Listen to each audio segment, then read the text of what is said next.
La entrevista con Raúl Valladares.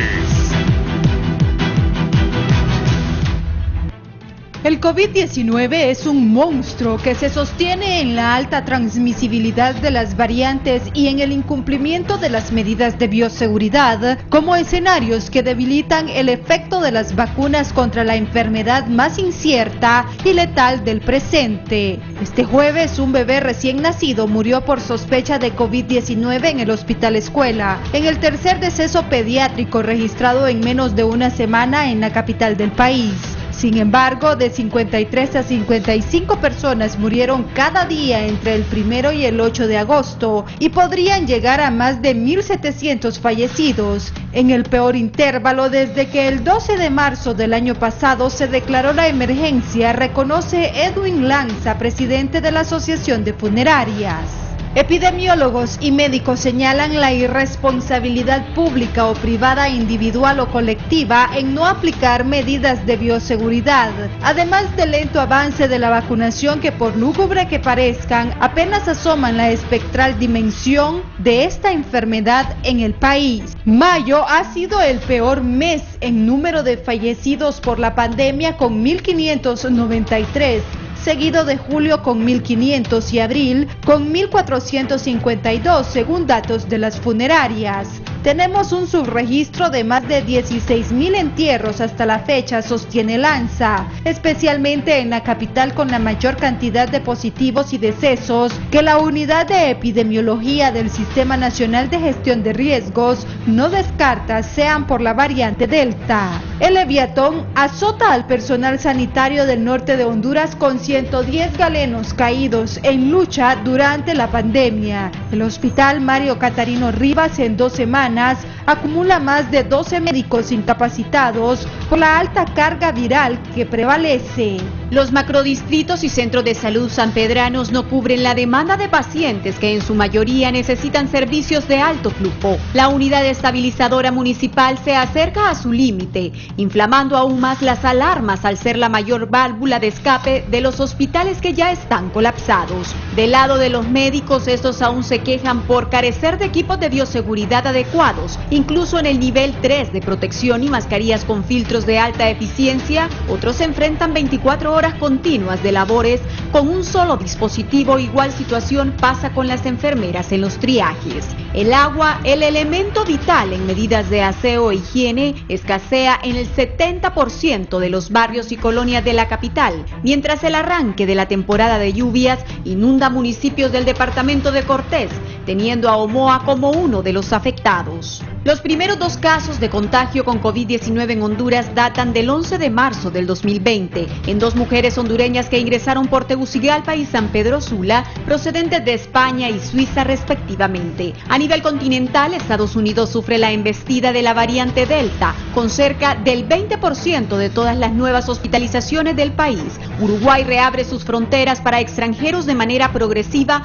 a partir del 1 de septiembre. Bolivia reanuda la vacunación con Sputnik 5 tras meses de retraso, mientras persisten focos de resistencia a recibir el inmunizante en Estados Unidos, México, Italia y Francia, entre estos países con procesos de reactivación mucho más avanzados.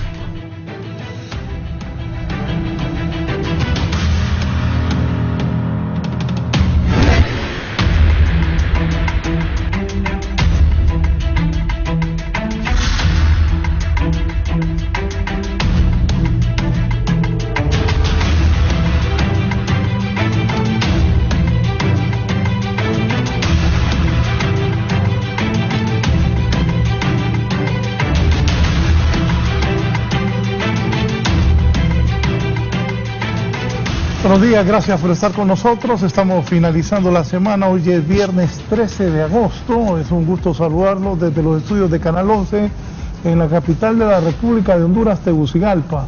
También, si en algún momento van a salir, pueden sintonizarnos a través de Radio Visión Honduras, 90.1 en Tegucigalpa, 90.9 en la capital industrial del país, San Pedro Sula, la 93.5 en La Paz, Comayagua, Ciguatepec, el Corredor Central, 105.5 en Tela, Ceiba, el Litoral Atlántico, y la 90.3 ahí en la Cálida Choluteca. 13 de agosto, la gente se sigue muriendo. Hace poco hicimos un reporte desde la ciudad de Puerto de la Ceiba, donde la gente está yendo a vacunarse. Estos son los datos oficiales. Nuevos casos 2.159, total de casos confirmados. Esto es lo oficial del gobierno, porque recuerden que hay veces que no tiene todo el registro, porque el país no es un país pequeño, es un país grande. Entonces, pues los registros van poco a poco. Nuevos fallecidos 29, hay un total según el reporte oficial de 8.339 muertos, 334 recuperados y un total de 103.969 recuperados. Repito, ya hay 2.806.063 personas vacunadas, con 2.273.000 primera dosis, y apenas de la población tenemos 532.819 personas que ya tienen la vacuna 2 veces. Hoy voy a hablar con distinguidos personajes de la vida médica del país y que están ligados también a conocer cuánta muerte ha habido en el país. Saludo muy cordialmente al presidente de la Asociación de Funerarios de Honduras, don Edwin Lanza, bienvenido. Gracias, licenciado Raúl, a mi estimado amigo. Gracias por invitarlos y formar parte y poder dar un poco de luz a esta situación que nos tiene agobiados, ¿verdad?, en todo lo largo y ancho de nuestro país. Sí, también con nosotros el experto en salud pública y enfermedades tropicales y asesor de la Secretaría de Salud, el doctor Henry Andino. Henry, ¿cómo estás? Buenos días, gracias Raúl.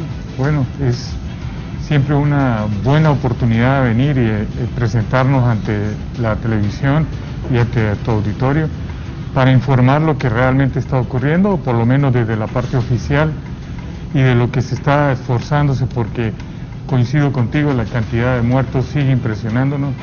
Este año 2021 hemos ido acumulando una tasa de mortalidad que cada semana se va incrementando y eso nos preocupa. Necesitamos realmente ser más agresivos en el tema de contención. Los hospitales no van a ser más grandes en poco tiempo, así que las medidas de contención son las que nos van a ayudar a salir adelante. Sobre eso que dice el doctor Henry Andino, a finales de junio, principios de julio de este año, perdón, en mayo, principios de junio, ya habían más muertos que en el 2020. Lo que pasa que al parecer los hondureños nos hemos confiado, estamos relajados. Sobre esto vamos a hablar. La doctora Reina Durón, directora del Observatorio COVID-19 y Dengue de UNITEC. Doctora, buenos días. Muy buenos días, licenciado Raúl Valladares, igual a los distinguidos panelistas que están con usted ahí en el set y al doctor Herrera, que también nos acompañará. Gracias por la invitación. El poder de comunicación y la incidencia de los medios ha sido muy importante durante la pandemia y va a cobrar y está cobrando más importancia ahora a medida que escalamos en esta crisis, que pues la tenemos encima. El panorama es oscuro, pero tenemos que ver cómo articulamos todos para poder hacer la contención que menciona el doctor Henry Andino, a quien saludo con mucho gusto también. Sí, saludo también al doctor Edwin Herrera del consorcio de la Asociación de Investigadores de COVID en Honduras. Doctor, buenos días. Buenos días, don Raúl. Un placer estar siempre en su programa y también un saludo a su amable público y a los que están compartiendo este programa, a la doctora Reina Durón, al doctor Andino, a don Edwin. Y la situación es preocupante. Vamos en un alza en la cantidad de casos, en la cantidad de muertes. En muchos aspectos pareciera que ya todo está normal. Hay reuniones, los jóvenes salen, se divierten y al parecer hay una falta de conciencia en la sociedad de cómo está la situación del COVID con estas nuevas variantes. Sí, gracias. Voy a comenzar con don Edwin Lanza. Espero que el doctor Gamero se va a sumar en un momento. Poneme ahí los datos oficiales, por favor. Porque, ahí está. 2.159 nuevos casos confirmados, 314.351, 29 fallecidos. Ya en Honduras, oficialmente, el gobierno habla de 8.339 muertos. Don Edwin, usted es el presidente de la Asociación de Funerarias de Honduras. Entiendo que ustedes manejan datos diferentes a los que maneja el gobierno. Sí, en efecto así lo es, ¿verdad? Nosotros retiramos a personas que han fallecido en los hospitales del Estado, en clínicas privadas, pero en gran parte los fallecimientos que se dan en el interior del país son las cifras que se le pueden estar escapando al sistema oficial, ¿verdad? Nosotros hacemos entierros y tenemos representación en más de 200 municipios a nivel nacional, ¿verdad? Y sabemos bien que en el interior del país pues no tenemos supervisión de ningún tipo, ¿verdad? No se ha elaborado alguna estrategia en la cual el sector funerario pueda contribuir, ¿verdad?, con el gobierno, tal como lo hicieron en otros países como Ecuador, donde nosotros enviamos información al grupo de respuesta rápida de SINAGER que se había formado y que estaba funcionando, pero que vemos que en este momento pues no funciona como debería de ser, ¿verdad?, y tener un enlace a nivel nacional, ¿verdad? Nosotros sí creemos, licenciado, que se debe hacer un trabajo de contención y sumar a todos los actores, ¿verdad? En este caso nosotros tenemos representación en más de 200 municipios. Creo que cada director funerario podría contribuir con el gobierno en facilitar información de las personas que están falleciendo, ¿verdad?, y que tengan sospecha de COVID, porque en el interior no llega un médico a hacer el levantamiento, sino que quien llega es el director funerario a hacer el levantamiento del cadáver y en la mayoría de los casos proceder al entierro, pero hay circunstancias donde los familiares, ¿verdad?, exigen que sea velado y nosotros pues no vamos a entrar en una contienda con el familiar del fallecido, sino que le hacemos ver el riesgo que corre, no por la persona que falleció, sino por las personas que estarían en su entorno. Entonces nos preocupa, este mes de agosto prácticamente tenemos 581 entierros en los primeros 11 días de lo que va del año, ¿verdad? No fallecimientos, hablamos de entierros, ¿verdad? Porque eso es lo que nosotros registramos, pero sabemos bien que muchas cifras se escapan del sistema oficial por no tener un sistema de recopilación de datos y para poder, creemos nosotros, en base al dato estadístico, tender, ¿verdad?, y elaborar una estrategia de contención en los municipios del interior del país. Dígame algo, cuando yo recuerdo, y pasábamos en la nota, cuando vinieron las dos primeras personas infectadas de COVID, los colegas que cubrían el aeropuerto iban detrás de la persona con COVID. Un gran error.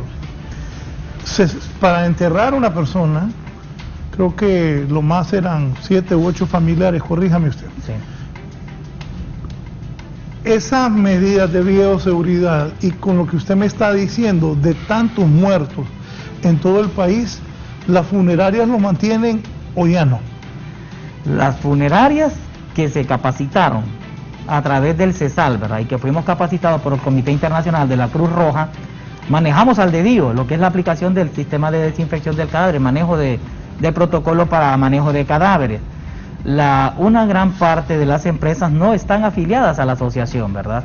Tenemos nosotros 60 empresas afiliadas de 400 que podrían existir a nivel nacional, ¿verdad? No están ejerciendo este tipo de controles, ¿verdad? Y no se han afiliado y no se capacitaron. Entonces, vemos que cuando se hace el retiro del cadáver, ¿verdad?, muchos no ejercen el protocolo que reza, ¿verdad?, para el manejo de un cadáver. Tampoco hacen el consejo adecuado o la presión para que el cadáver sea enterrado en tiempo y forma, ¿verdad?, sino que dan lugar a que el cuerpo sea velado. Y cuando están siendo velados, es posible, ¿verdad?, y es casi 100%, que si la persona falleció de COVID, su entorno familiar pudo haber quedado contaminado. La gente no cree en el COVID y muchos todavía, hay pueblos lejanos donde la gente no cree en la existencia. Si en la ciudad se da también, la gente empieza a hacer los velorios cuando ellos lloran, cuando ellos se limpian las narices, tocan el mobiliario, las sillas, y en esta forma se puede seguir esparciendo la enfermedad. Entonces creemos que es ahí donde se tiene que hacer un trabajo organizado, ¿verdad? Con CESAL, con SINAGER, para poder, ¿verdad?, elaborar algún protocolo, porque esta enfermedad no se va a ir ahorita, la enfermedad ya se asentó, y en los municipios del interior del país, después de la apertura de la economía, se expandió más porque muchas personas quedaron varadas en las grandes ciudades, y al retornar al interior llevaron la enfermedad. Y es así que nosotros el año pasado tenemos que casi un 40% de los entierros se hicieron en el interior del país, se hicieron después de que se dio la apertura, y que todos los familiares que quedaron varados en las grandes ciudades regresaron al interior del país. Por cierto, me encontré al corresponsal de una radio amiga, de Tela, y le dije, ¿es cierto que la playa de Tela pasan llenas? Sí, me dice. Y el COVID, no, la gente dice que el mar lo mata, me dice. ¿Qué piensa Salud Pública de cómo está la pandemia? También escuchando aquí a don Edwin, doctor Andino. Bien, voy a decir algo que es importante. Creo que la preocupación de don Edwin, y en este canal lo hemos visto y hablado en varias ocasiones. Cierto. Y hemos determinado desde un inicio ir formando comités de mortalidad en los diferentes hospitales nacionales. Es una medida que ha venido apoyando la misma ministra para que realmente tengamos claridad de la mortalidad. La mortalidad ha sido uno de los aspectos que personalmente a mí siempre me ha preocupado. En el país se ha comportado completamente diferente a lo que hemos visto en otros lugares, pero le voy a poner un ejemplo que acaba de ocurrir. En Perú teníamos se tuvo la misma preocupación en cuanto a que las cifras oficiales reconocían una cantidad y otro sector reconocía otra cantidad de fallecimientos. Y en realidad este no es un tema de competir si yo tengo el número exacto o si la otra persona tiene el número exacto. Para nosotros es una enorme preocupación que tengamos una brecha con el número de entierros que, entre comillas, se adjudica necesariamente a COVID. Nosotros desde el principio de esta pandemia hemos ido definiendo claramente las muertes. Es muy diferente morir con COVID y morir por COVID. Ambas cosas nos traen diferentes relaciones. Así que en este año hemos nombrado algunas comisiones de mortalidad que han ido haciendo algunos trabajos. Por ejemplo, hace más de 4 semanas estuvo una comisión en Cortés, encontramos 800 expedientes de personas fallecidas que tenían diagnósticos de muerte por COVID, y cuando se hizo la investigación nos dimos cuenta que no habían fallecido por COVID y los tuvimos que descartar. Y de eso se está haciendo en todas las regiones, ¿no? La idea no es ver cómo descartamos el número de muertos, sino aproximarnos al número de muertos reales, al número de muertos que realmente entren en la categoría de fallecimientos por COVID, no con COVID, porque yo puedo tener COVID y a mí me puede matar un infarto del miocardio que me dio por alguna descompensación que yo ya tengo particularmente, y esa no la podríamos sumar como una muerte por COVID, sino una muerte con COVID. Pero la verdad es que sí seguimos preocupados. Las tasas de mortalidad, lo que va en el 2021 ha ido en ascenso. Cada semana tenemos una proporción de 3 puntos aumentados por cada 100.000 habitantes. Lo que quiere decir es que seguimos acumulando muchos casos, y esta cantidad de casos llevan al borde al sistema sanitario, y por supuesto entre más enfermos hay, la posibilidad de morir aumenta. Y en este caso, tener 80 de tasa de mortalidad por 100.000 habitantes, es que estamos diciendo que por cada 100.000 que vamos a ver obligadamente afectados por esta pandemia, van a morir. Y esa es una obligatoriedad, no como la letalidad, que es una posibilidad de que si yo me enfermo, en un 2% pueda que yo fallezca. Pero la mortalidad nos está diciendo que todo lo que está ocurriendo, evento, enfermedad, hospital, termina con 80% por 100.000 habitantes muriendo, y eso es una cantidad alta. Y los hospitales no son la solución de este impacto, no lo son, porque solo reciben el evento enfermedad. Nosotros tenemos que venir más atrás, como ya lo hemos mencionado, y de eso vamos a hablar más adelante, que tiene que ver con todo lo que es la contención, y que hemos estado trabajando fuerte en eso. En números bajos, esa mortalidad de 80%, de 10, ¿cuántos mueren? El tema de esto es por 100.000 habitantes, porque es una tasa que se puede aproximar a todas las poblaciones. Sería injusto comparar poblaciones que tienen menos contra versus que tienen más. Por ejemplo, en el Distrito Central podemos acumular 1.500 muertos, pero en La Paz acumulamos 60. Pero proporcionalmente en una tasa bien medida, vemos que los dos tienen tasas muy similares. La Paz tiene 78, Francisco Morazán tiene 96. Y esa comparación es por 100.000 habitantes. Lo lamentable de esto es que quiere decir que estamos acumulando más fallecimientos de lo que deberíamos esperar. Esta era una enfermedad que se creía que iba a matar solamente a un 5% de la población que estuviera afectada.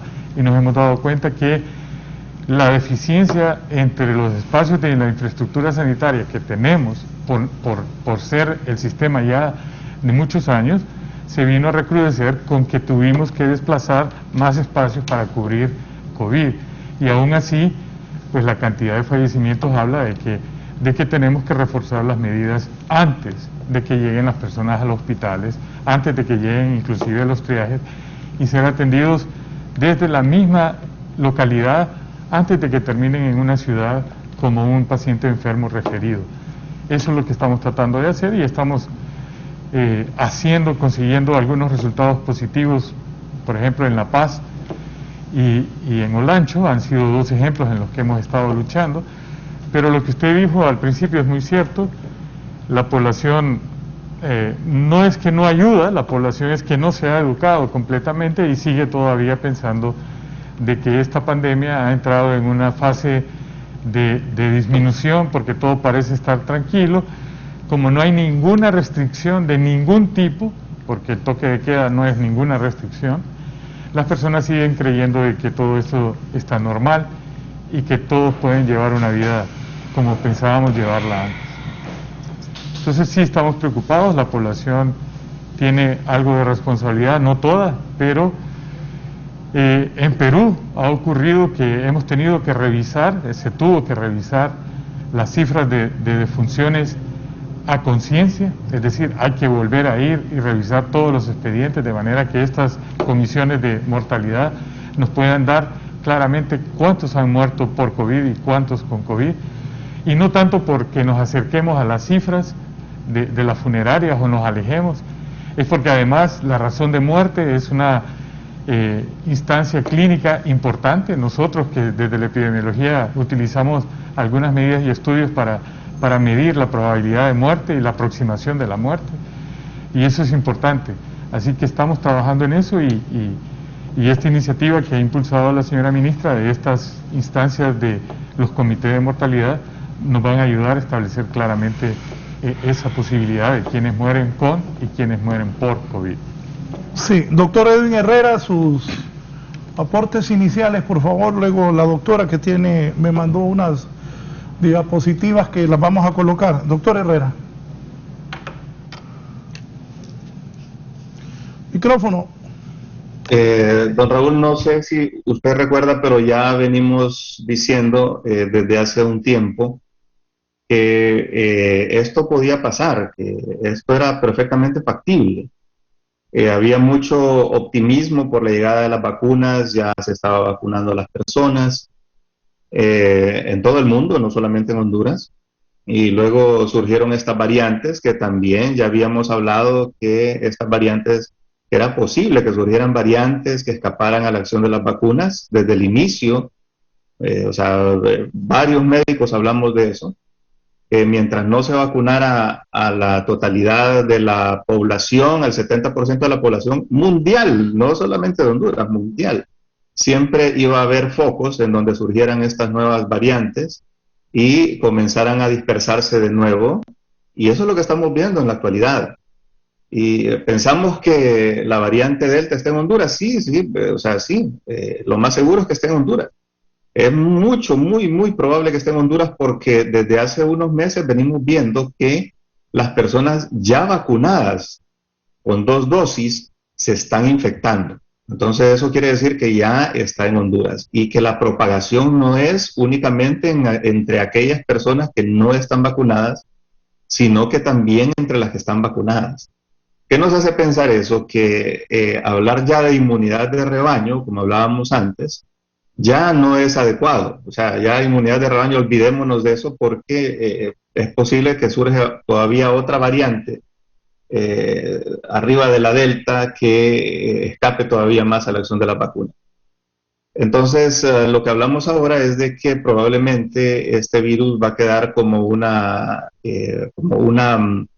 va a quedar endémico, así como los virus de la gripe, y vamos a tener picos, y esos picos van a ir en descenso cada vez más, van a ir siendo cada vez menores, porque las personas vacunadas, a pesar de que se van a contagiar con nuevas variantes, la inmunidad cruzada pues protege contra la enfermedad grave y la muerte. Entonces al final, pues después de unos años vamos a tener eso, vamos a tener un virus endémico. Ya se nos escapó esa primera oportunidad en el mundo de poder vacunar en los primeros 6 meses a una gran cantidad de población, porque vimos que el mundo respondió de una manera extraordinaria, como nunca ha respondido antes a una pandemia, fabricando vacunas en tan solo un año. O sea, eso es un logro de la humanidad extraordinario. Pero vimos que ese logro no se traslada, a la hora de la hora, no se traslada a otros aspectos de la logística de la vacunación, como por ejemplo la manufactura, el transporte de vacunas, la accesibilidad de todo el mundo a las vacunas, y mientras haya focos donde hay COVID, donde está explotando el COVID, entonces va a haber nuevas variantes. Y en ese sentido, pues hace unas semanas en el foro, pues alguien preguntó si era posible que sufriéramos una explosión de casos. Y entonces, pues hubo mucho optimismo, pero yo les dije no, o sea, sí es posible que haya una explosión de casos, que se dispare exponencialmente el número de casos y con ello se dispare también el número de defunciones por COVID. Pero parece que esto la población no lo ha visto. O sea, parece que la población no lo ve, porque yo salgo a la calle y todo el mundo está en la calle, los muchachos se reúnen. La información sobre el estado de la enfermedad, la información que brinda el gobierno, aquellas cadenas nacionales del año pasado que eran tan necesarias, que fueron tan útiles, ya no las estamos viendo. Medidas más drásticas de confinamiento no las estamos viendo. Y fíjense que al virus hay que darle adelante, porque medidas de confinamiento en este momento van a evitar un cierre completo. O sea, un cierre parcial en este momento va a evitar un cierre completo dentro de unas semanas. Entonces eso hay que llevarlo adelante, porque un cierre completo pues significa un mayor golpe a la economía, mientras que un cierre parcial pues las repercusiones son más leves. Entonces yo creo que hace falta eso, ¿verdad? Hace falta un sistema de información adecuado, estarle inyectando a las personas que las medidas de bioseguridad son aún necesarias, aún para las personas vacunadas que se están infectando y están sirviendo de puente para que las personas no vacunadas se estén enfermando y estén muriendo también. Sí. Doctora Reina Durón, por favor. Y sobre la mortalidad, hay otros aspectos que tenemos que recordar, y es todo este grupo de personas que mueren porque no están recibiendo la atención de sus enfermedades crónicas, porque pues los hospitales están saturados, el personal está enfocado a atender COVID, y ya el control médico de personas con diabetes, hipertensión, cáncer y otras enfermedades pues ha quedado relegado. Igualmente los pacientes tienen temor de acercarse a los hospitales a recibir esos chequeos que les corresponde. Entonces todo esto también genera una mortalidad, no sé cómo le llaman los epidemiólogos, es colateral, ¿verdad? Es un daño colateral porque no solo mueren más personas por COVID, sino que mueren más personas que tienen otras enfermedades y que se complicaron por no tener el acceso a la atención médica oportuna. Y a la par hay otras cosas también, ¿verdad? Cuando los hospitales o el sistema de salud en general se saturan, así como están saturados los triajes o los centros de salud, etcétera, el riesgo de mortalidad aumenta, ¿verdad? Ya hay estudios sobre eso. No es lo mismo llegar a un hospital donde hay suficiente personal que corresponde al número de pacientes o al número de camas, que llegar a un hospital, una unidad de cuidados intensivos que está llena, ¿verdad? Como está funcionando ahorita, con el personal además con el síndrome del quemado, del desgaste, ¿verdad? Entonces, esas son cosas que aumentan la mortalidad. ¿Qué otra cosa sucede? Por la alta contagiosidad de las variantes que hay en el país, la edad va disminuyendo. Ahora escuchamos de muertes en más jóvenes o incluso en niños, ¿verdad? Entonces todo esto va sumando y están los aspectos humanos también, ¿verdad? Están los padres que quedaron sin sus hijos, los hijos que quedaron sin sus padres, la persona que sostenía el hogar ya no está, y todo esto contribuye pues en un fenómeno dominó, ¿verdad? A un compromiso, a un impacto personal, familiar, empresarial, incluso en el comercio, etcétera, por el valor que tiene cada ser humano. Y nosotros estamos hablando de números ahorita y de tasas, pero detrás de esos números hay vidas. Y es un poco duro verlo así, pero en estas 2 horas que dura el programa, de acuerdo a la estadística oficial, morirán de 2 a 6 personas. Porque lo que dice la estadística es que cada día mueren entre 29 y 65 personas en la última semana. Y a veces llega hasta 80 el número. Estoy hablando de las semanas que nos preceden. Es decir, cada hora que estamos aquí, por lo menos murió alguien debido al COVID. Entonces, no es una situación de menospreciar ni para confiarse, ¿verdad? La población necesita tenerle miedo al virus, ¿verdad? Porque si se le ha perdido el miedo, creo que con lo que se está viendo ahorita y lo que se va a ver, porque no estamos conteniendo, o sea, el país va con si vemos después una imagen que tenemos por ahí, va en ascenso. Esta curva no se ha aplanado, no se ha lentificado, es una curva ascendente en la que más bien los números van a ir aumentando y van a colapsar más ya el país, ¿verdad? En medio de todas las otras crisis que tenemos, políticas, sociales, en la institucionalidad, etcétera. Este es un país que enfrenta un reto terrible. Yo no sé cómo hacemos los hondureños para sobrevivir en medio de tanto problema, caos y escándalo y corrupción que tenemos. Pero aún en medio de toda esta crisis tenemos que levantar la esperanza y ver qué hacemos. Y también activarnos como ciudadanos, como academia. Obviamente el gobierno tiene que ir haciendo sus cambios de estrategia y ver cómo salimos adelante con esta situación, ¿verdad? Lo que miren ahí es algo que nos ilustra lo que comentó el doctor Herrera. Esa es la estadística mundial al día de ayer. 205 millones de diagnosticados a nivel mundial y 4,5 millones casi de muertos. La jeringa indica el momento en que se inició la vacunación masiva.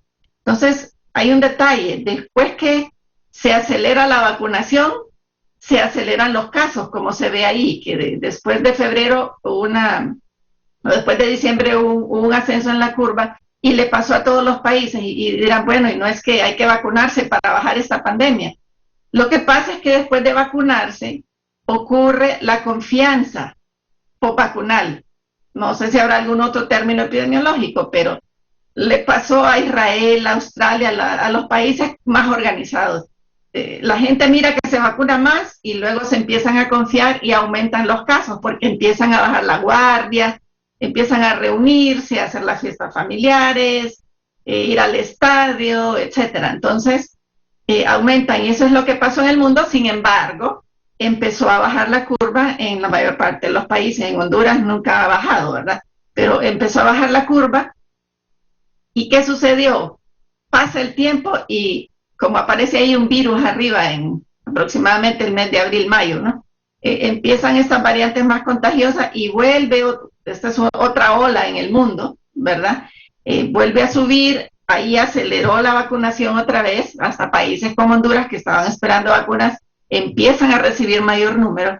Y si ustedes ven al final de los gráficos, tanto el rojo que indica casos como el blanco que indica muertes, están empezando a subir de nuevo en todo el mundo, y obviamente los países con más debilidad en esta lucha, pues están experimentando tasas más altas. Algunos países tienen más casos, como Honduras, que el año pasado. Tenemos el doble de casos de muertes, ¿verdad? Todo se ha multiplicado, a pesar de que la vacunación sigue. Significa que ya este virus cambió y estas vacunas las van a tener que adaptar, porque fueron diseñadas con los datos genómicos, sino que me corrige el doctor Herrera, de los virus, del virus en sus variantes iniciales, ¿verdad?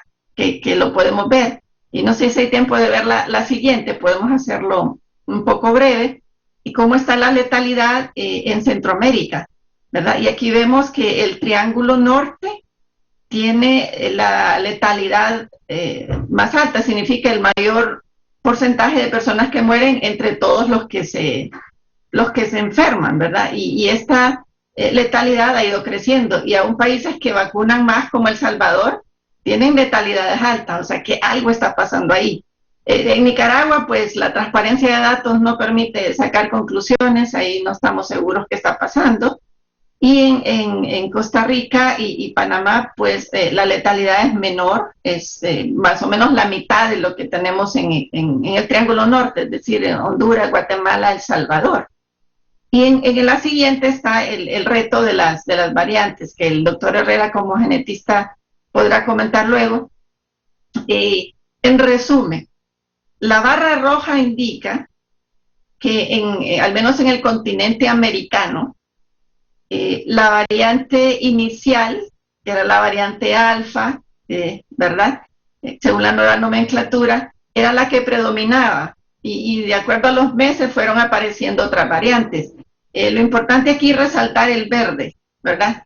El color verde, esa barra representa el número de casos conocidos por la variante Delta. Entonces, si aumenta el contagio y aumentan los casos, lo esperado es un aumento en la mortalidad, y esto entonces debe alarmarnos a todos para que aumentemos la bioseguridad y todas las otras medidas de contención.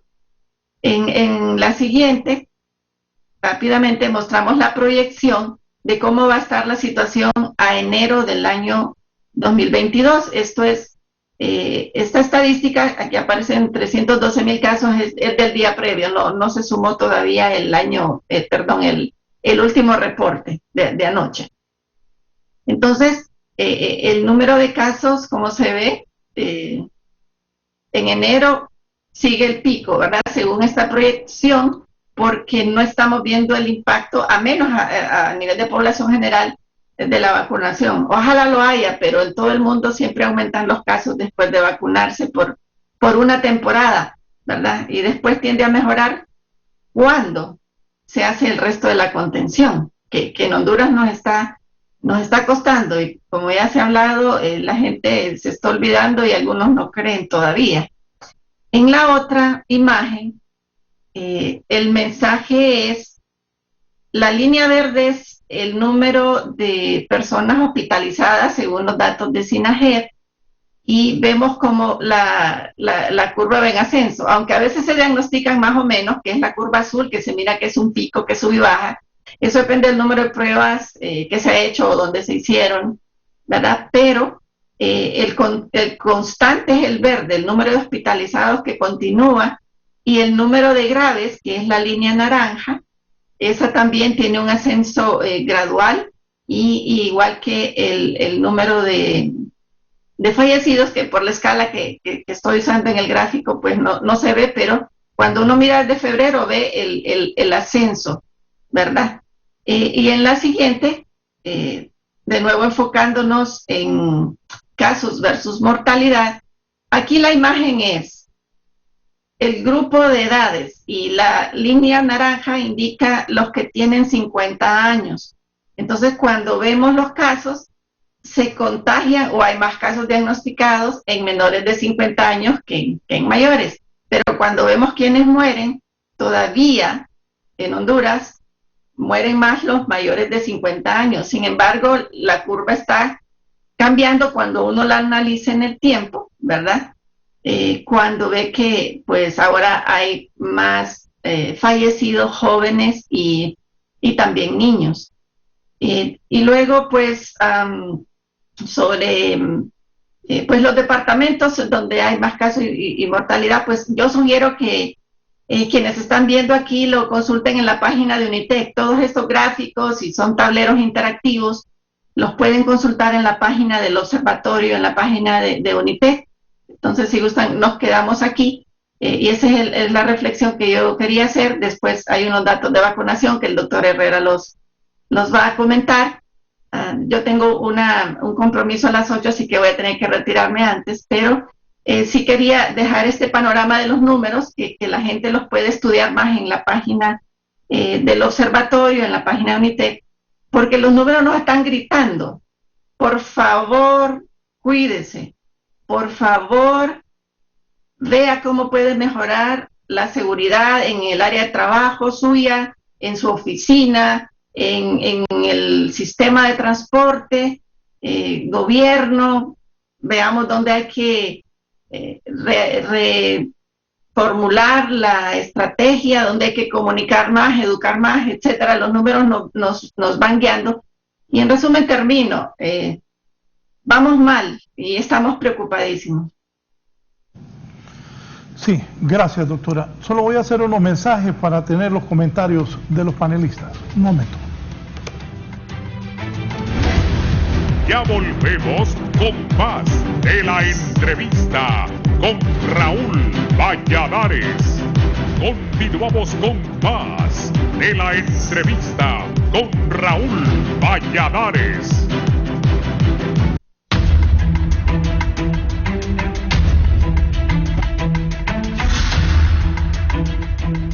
Antes de continuar con los demás invitados, doctora Reina Durón, sus conclusiones, ya que usted tiene un compromiso en unos minutos, conclusiones finales y qué le deja a los panelistas aquí, porque vamos a debatir también todas esas cifras importantes que usted ha mostrado esta mañana. Sí, muchas gracias. Pues a pesar del subregistro, las dificultades que tiene el país para conocer los números, lo que se conoce es suficiente para indicarnos cuál es el camino a seguir.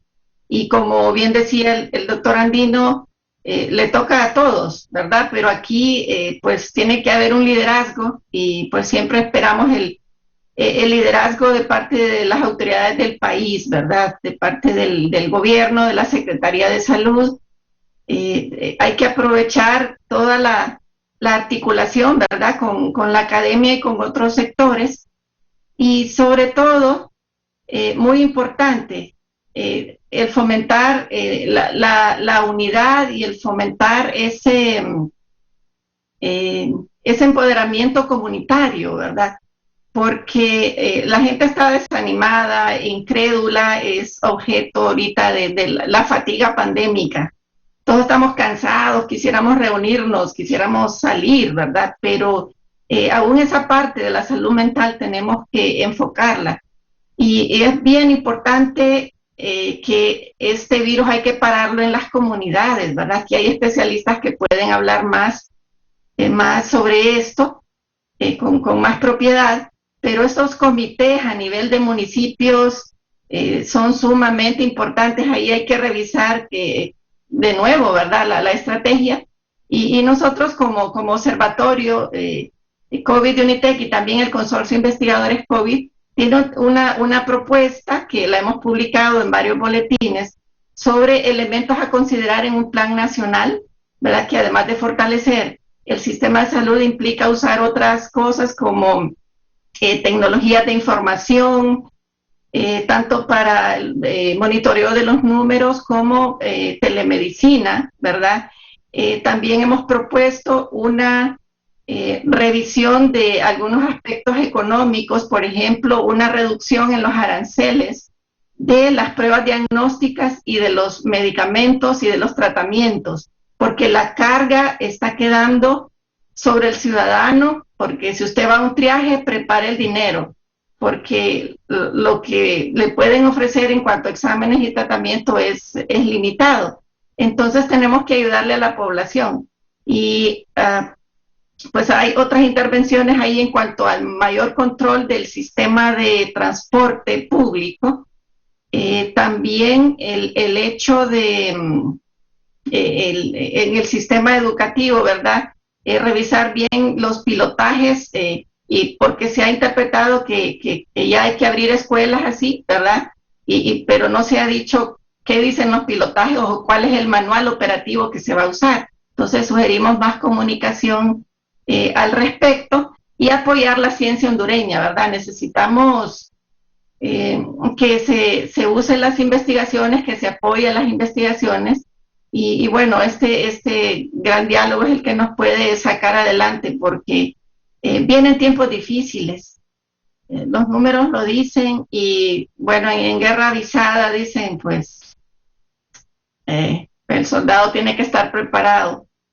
Pues que Dios nos ayude y mucho, ¿verdad? Porque el virus ha acelerado, se ha vuelto más agresivo a la vez que hay un relajamiento y que tenemos eventos críticos que no escucho que estemos hablando. ¿Qué vamos a hacer para contener el virus en la campaña electoral y en el día de las elecciones? Que se puede ser otro tema, ¿verdad? Entonces tenemos que ponernos estrictos con eso, porque aquí andan en campaña y todo el mundo en aglomeraciones ahí en esas comunidades y los candidatos dando el mal ejemplo, abrazando a todos y hasta quitándose la mascarilla, ¿verdad? Entonces, bueno, mucho que hacer, cada quien hará su parte y pues ocupamos esos líderes del momento que nos guíen. Pues muchas gracias siempre por la invitación y un saludo a todos los panelistas y estamos a la orden en lo que podamos apoyar. Gracias a la doctora Reina Durón por su valiosa participación esta mañana. Dígame, don Edwin, al escuchar los médicos, ¿qué piensa usted? Creo que todos tenemos disposición, ¿verdad?, de querer sacar adelante esta circunstancia que nos tiene agobiados, ¿verdad? Y sumar como yo pedí en un principio, a más actores, ¿verdad?, que estamos involucrados directamente, que algo tenemos que aportar. El sector funerario, en el caso que yo represento, ¿verdad?, y que lidero, tiene representación en más de 200 municipios. Los grupos de SINAGER funcionaron en todos los municipios, pero en el inicio de la pandemia se delinearon estrategias, pero no fue sumado el sector funerario. Creemos nosotros que podemos aportar mucho. Mire, nosotros tenemos personas que viajan al interior del país a hacer cobros y conocen casi a todos los habitantes de los municipios donde está una funeraria. Sería bueno que aparte de las estadísticas tan claras que presentó la doctora, ¿verdad?, las estadísticas de nosotros, como decía bien el doctor, no es para entrar en contradicción, ¿verdad? Nosotros las manejamos porque simplemente las levanta nuestro secretario y con los informes que dan de la asociación, pero creo que es el momento que todos asumamos una posición muy diferente en cuanto a la enfermedad. La contención, eso es lo único que puede prevenir más muerte, ¿verdad? Y nosotros nos tienen tildados de que somos... por ser funerarios, estamos esperando que las personas fallezcan. No, tiene que haber ética en el sector funerario y nosotros propulsamos eso, es propulsar la vida, ¿verdad?, preservar la vida. Entonces, tenemos que permitir, ¿verdad?, que se formen grupos de trabajo a nivel nacional. El gobierno ya tiene que tener planificado esto y sumar a más y más actores que podamos dar información concisa y precisa para contener esta enfermedad, que lo que ha traído es dolor, es tristeza, es llanto. No es posible que en este momento los jóvenes que están en la vida útil, en vez de estar en sus hogares cuidando a sus hijos, estando con sus padres, disfrutando de la televisión, asistan a las canchas de fútbol, que en todas las colonias hay canchitas de fútbol privadas donde organizan torneos, donde están completamente llenos, Hemos visto cómo a las 9, 10 de la noche, hasta las 11 de la noche, hay eventos deportivos. Yo he pasado y he visto aquel montón de jóvenes sudando, transpirando. No menos de 500 personas regresan a sus hogares, donde se han quedado sus bebés, sus niños, sus padres, sus abuelos. Y usted puede ser portador del virus, tocar el control del televisor, tocar el picaporte de su puerta. Aquí se puede contaminar su niño, su papá o su abuelo. ¿Y de qué sucede? Después estamos lamentándonos. No podemos llegar a un centro de triaje donde verdaderamente está copado, no hay suficientes insumos y posteriormente nos regresamos para la casa con el familiar grave. Cuando esta persona se complica, va a un hospital donde no hay un cupo, prácticamente solo a perder la vida. Entonces creo que debe de haber más conciencia por parte de la población. El gobierno está haciendo su parte, no lo ha hecho todo perfecto, pero van enmendando. Nosotros creemos que esta pandemia, licenciada, una opinión personal, debió haber sido manejado por expertos en salud, no técnicos de SINAGER, que verdaderamente muy poco aportaron el año pasado. Pero los médicos, para cada área hay técnicos que puede elaborar una estrategia y presentarla y conjuntarla. Nosotros creemos que el año pasado sí se dieron muchos tumbos, como decimos en las colonias, ¿verdad? Nosotros buscamos la manera de acercarnos a SINAGER. Tenemos nosotros profesionales dentro de la asociación de funerarias, muy buenos profesionales. Hay médicos, dueños de funerarias, que pueden aportar mucho. Entonces creemos que lo que la doctora, las estadísticas que ella da, son claras y se deben de tomar medidas para contención y una promoción más fuerte, una campaña más fuerte para que las personas entiendan que este virus le va a quitar una persona, le va a quitar un ser querido en menos de 3 días cuando esta persona se complica. Ese es el tiempo que dura una persona en un hospital cuando llega complicado, 3 días, y es triste enterrar un día al papá, otro día a la mamá y posteriormente enterramos a la abuela. Esos casos se han dado dentro del sector funerario. Doctor Henry Andí.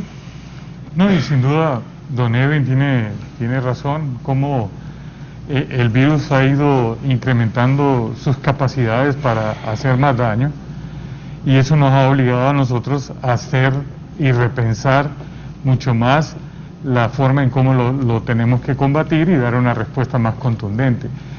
Sin duda que las estadísticas que mostró la doctora, nosotros también tenemos un espacio estadístico en el que hacemos una recolección de los datos. Sí tenemos un sistema de información, la doctora pues dijo que necesitábamos uno, tenemos uno en el que hemos estado trabajando. Hoy día lo estamos volviendo más versátil, es ahora capaz de recibir dentro de cualquier dispositivo móvil la información y transmitirla en tiempo real para recibirla lo más pronto posible en la unidad de vigilancia y hacer de los datos una interpretación coherente de la realidad y de cómo esto se va a transformar en medidas de salud pública que van a proteger a la ciudadanía. El dato por dato y por sí solo no nos ayuda, mientras que la relación de ellos con el comportamiento humano, por ejemplo, nos permite entender que nosotros hemos sido un país que nos demorábamos más de 9 a 12 días antes de buscar asistencia médica. Con un estudio que hicimos nos dimos cuenta que el porcentaje de mortalidad se incrementa en los hospitales cuando los pacientes pasan del 15º día de internamiento, y que hay un grupo especial de pacientes que por determinadas situaciones que tienen en sí mismos son más propensos a morir, ¿no? Y todo ese tipo de relación en los que los números nos dan a nosotros una idea de qué hacer, es por eso que estamos trabajando en una nueva modalidad de contención.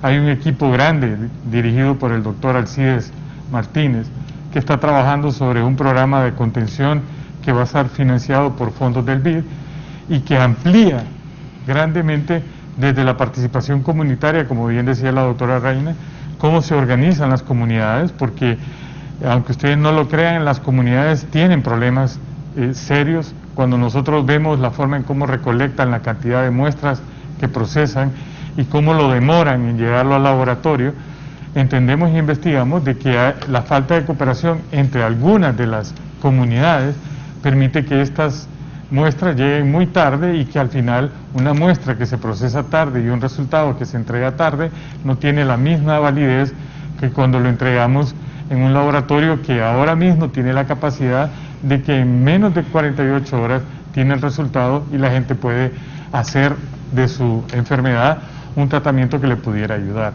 Así que hay diferentes instancias en las que se están creando anillos fuertes de contención que se están trabajando para que las comunidades se empoderen de estas facilidades, que con financiamiento se aseguren a que tengamos triajes en los lugares donde confluye el mayor número de comunidades y personas, en lugar de tener un triaje en cada zona, que ya lo vimos en la experiencia primera, donde tuvimos triajes en un montón de lugares y había triajes que solo miraban 9 personas en un solo día. Ahora hemos ido haciendo las rutas sanitarias y hemos creado donde se confluye el mayor número de personas y ahí colocar un triaje que haga y dé respuesta, habilitar los demás establecimientos de salud que ya deben de estar aperturados y que se están aperturando para que la respuesta sea consistente, es decir, no solo sea un triaje, sino todo el sector sanitario activado dando esa respuesta.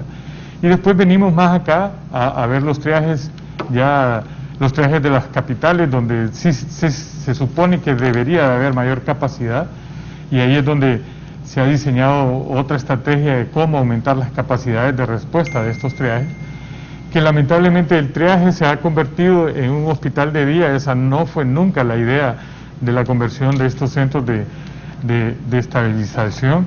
Esta era un momento en el que el paciente por alguna dificultad estaba descompensado respiratoriamente y que en un tiempo corto iba a ofrecérsele asistencia con oxígeno e iba a salir. Pero estamos trabajando fuerte en esto porque sin duda no son los hospitales los que nos van a dar la respuesta, son estas medidas de contención que estamos hablando en los diferentes anillos de atención que vamos a crear o que se están creando ya, para que la población realmente, el evento enfermedad, que en este país es el 35% de todos los contagiados, no termine en fallecimiento, ¿no? Y aquí nosotros lo hemos dicho siempre, sin la contención los hospitales se ven desprotegidos, porque la cantidad de personas que pasan directamente de sus comunidades a los hospitales es enorme, y eso ha sido siempre una cultura. Las personas en las comunidades, el imaginario social cree que los hospitales tienen una virtud mágica de curarlo todo, y eso no es cierto. La probabilidad de que usted pueda mejorar está desde antes, desde el establecimiento local de salud, siempre y cuando, obviamente, le resolvamos las deficiencias técnicas, físicas, logísticas que necesitan ser resueltas para que cada una de estas instancias dé una respuesta consistente. De ahí que nosotros, en lugares donde hemos hecho esta práctica, hemos visto que las variables descienden. Desciende el número de casos, desciende el número de fallecimientos, pero como no lo hemos logrado hacer de manera masiva, nacional, no lo podemos ver en un resultado. Y tenemos que apoyar la medida como la vacunación, que viene a ser otra herramienta que facilita la contención de manera efectiva. Pero lo que ha ocurrido es que vacunación se ha vuelto sinónimo de liberación. La gente cree que una vez que tiene una o las dos vacunas no va a pasarle absolutamente nada, y la verdad es que no se va a morir ni va a enfermar gravemente. Ese no es el problema. El problema es que son medios de contagio activos que van y andan por todas las comunidades repartiendo el virus, aunque ellos no se sientan gravemente enfermos. Eso es lo que hemos visto en otros países donde masivamente se ha vacunado, el caso de Chile, y 2 meses después Chile ya tenía un problema en su infraestructura sanitaria que era insuficiente. Sí, en un momento participa el doctor Manuel Gamero, antes el doctor Edwin Herrera. Doctor.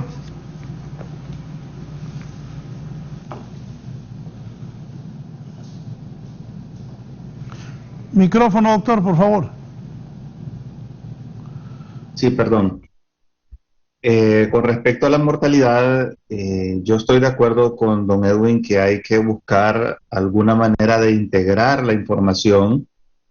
El doctor Henry lo dijo con propiedad, que no es lo mismo una muerte por COVID que una muerte con COVID. Sin embargo, una persona que muere con COVID, o sea, se puede considerar que el COVID pudo, o lo más probable es que haya influido en esa muerte. O sea, que tenía algo predisponente y el COVID vino a desencadenar esa muerte.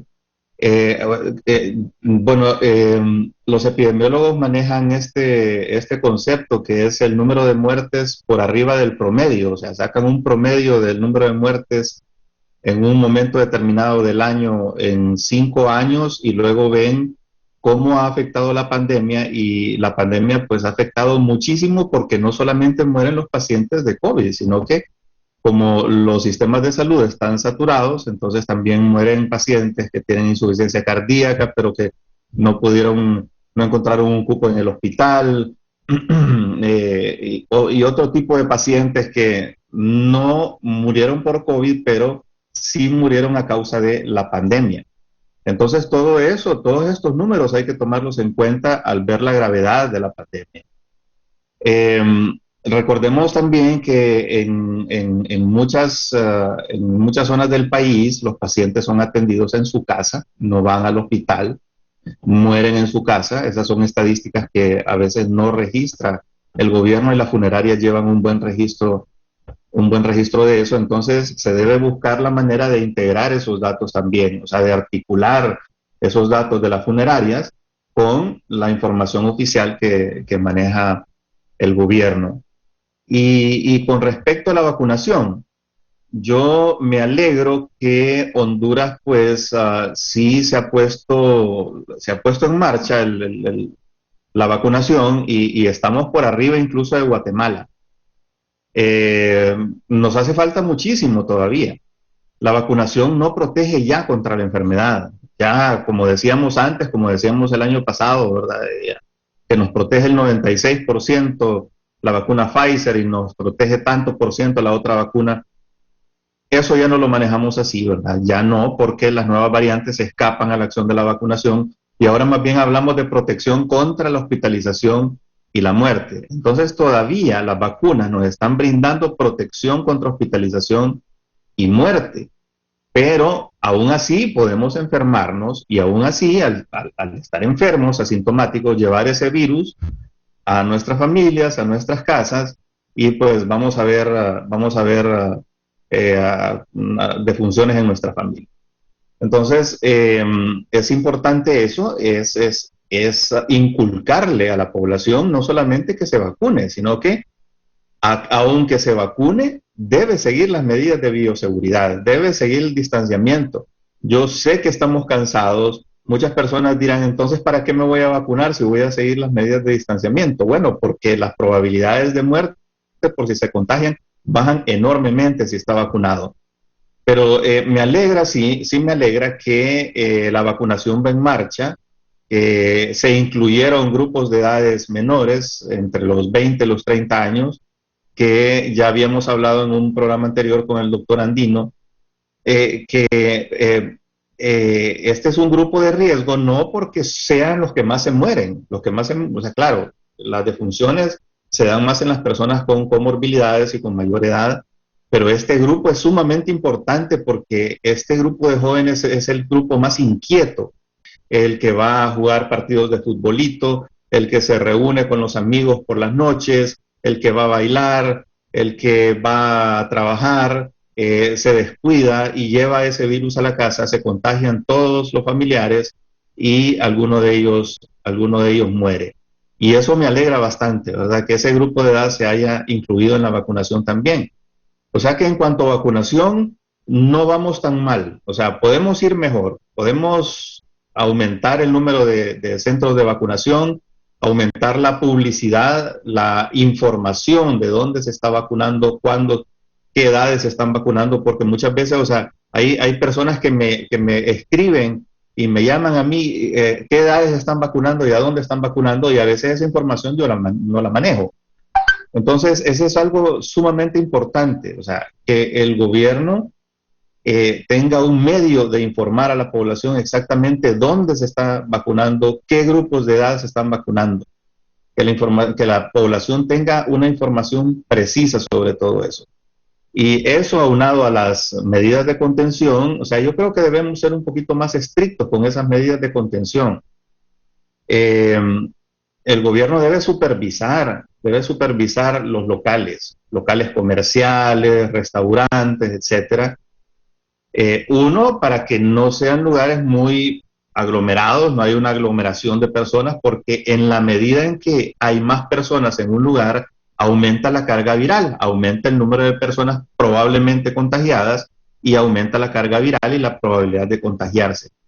Los locales deben estar sumamente bien ventilados, y eso yo lo he venido diciendo desde hace tiempo. O sea, un ventilador, los ventiladores no son tan bonitos, ¿verdad? Un ventilador de pie, si no se tiene ventilador de techo. Ventiladores, ¿para qué? Para que el virus, para que las partículas virales no se concentren en un solo punto, y cuando una persona pasa por ese punto donde están concentradas, entonces aspira una enorme cantidad de carga viral, y eso hace que se enferme o que se enferme gravemente. Entonces, la ventilación adecuada es sumamente importante. Las reuniones que se hagan, en lo posible que se hagan en exteriores, porque esas pequeñas corrientes de viento pues dispersan un poco el virus, evitan que el contagio sea con una gran carga viral. Algo que sí ya sabemos, que antes no sabíamos, pero que sí se sospechaba, pero ahora ya se sabe, es que la carga viral está relacionada directamente con la probabilidad de enfermarse y con la probabilidad de enfermarse gravemente. O sea, una persona vacunada se protege bastante. Si recibe una carga viral pequeña, entonces esa persona probablemente no se contagie porque está vacunada. Pero si recibe una carga viral muy grande, aunque esté vacunada, ya esas defensas van a ser insuficientes para frenar esa enfermedad. Por eso son sumamente importantes las medidas de contención. El cubrebocas es sumamente importante más para la persona que está contagiando. O sea, nosotros debemos usar el cubrebocas más para proteger a las otras personas si nosotros estamos contagiados, porque el cubrebocas para esas partículas que se están emitiendo. Mientras que el que anda con el cubrebocas, si hay otra persona que está emitiendo partículas virales, pues esas partículas entran por las pequeñas ranuras del cubrebocas y no protegen por completo. O sea que es más importante que lo ande la persona que está contagiando que los otros. Debemos usar el cubrebocas para proteger a las otras personas en caso de que nosotros seamos asintomáticos. O sea, hay muchas medidas que han cambiado. Los locales comerciales continúan utilizando medidas que ya no se usan, o sea, que ya no sirven de nada. ¿De qué sirve tomar temperatura con un láser en el brazo? No sirve de absolutamente nada. En primer lugar, tomar temperatura pues no es algo seguro, y en segundo lugar, tomar la temperatura en el brazo es completamente inexacto. Se siguen usando para limpiar los zapatos, y este tipo de medidas no sirven. O sea, estamos engañándonos más bien. Debemos educar a la población y debemos educar a los locales comerciales y a los sitios donde la gente concurre para que tenga las medidas adecuadas de bioprotección. El distanciamiento entre las mesas en los restaurantes, por ejemplo, es sumamente importante. Entonces, es un poquito de todo. Si nosotros queremos frenar este pico que se nos viene, porque no estamos en el pico, o sea, está en alza, y mientras más gente se contagia, más carga viral hay en el ambiente y más gente se contagia. Estamos en una etapa de crecimiento exponencial todavía, o sea, todavía no hemos alcanzado ese pico. Para poder controlarlo es un poquito de cada cosa. La vacunación es nada más uno de esos pasos.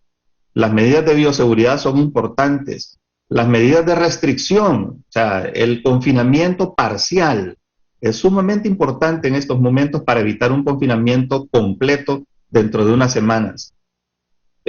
Al virus hay que andarle adelante, ¿verdad? Porque el virus crece exponencialmente y nuestras decisiones a veces van detrás del virus. El virus hizo esto, nosotros vamos a hacer esto. Y debe ser justamente lo contrario. Tenemos que prever lo que va a pasar, lo que va a hacer este virus, y entonces tomar las medidas preventivas adecuadas.